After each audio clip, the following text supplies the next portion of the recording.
DJ Amit Tiwari अपहर।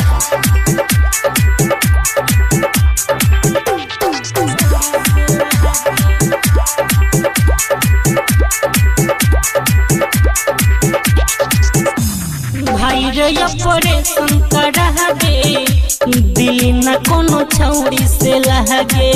भाई रे operation करा दे, दिल न कोनो छौड़ी से लहगे। रही बेचैन चैन मिले न कखनो, पागल अखियाई जागे। भाई रे ऑपरेशन करा दे, दिल न कोनो छौड़ी से लहगे। भाई रे ऑपरेशन करा दे, दिल न कोनो छौड़ी से लहगे।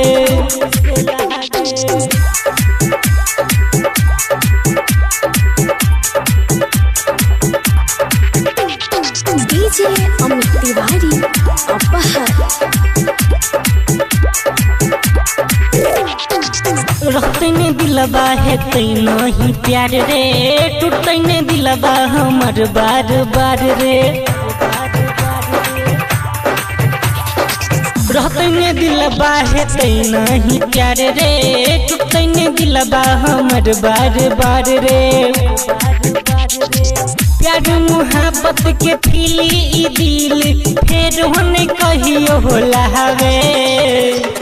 भाई रे ऑपरेशन करा दे, दिल न कोनो छौड़ी से लहगे।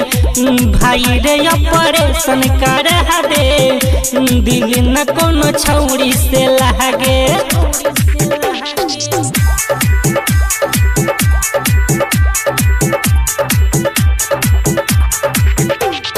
डीजे अमित तिवारी अपहर।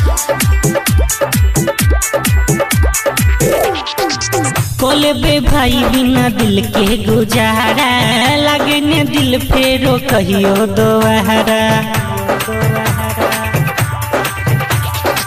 कोलबे भाई बिना दिल के गुजारा, लगे ने दिल फेरो कहियो दोबारा।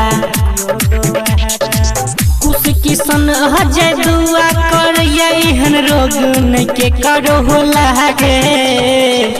भाई रे ऑपरेशन करा दे, दिल न कोनो छौड़ी से लहगे।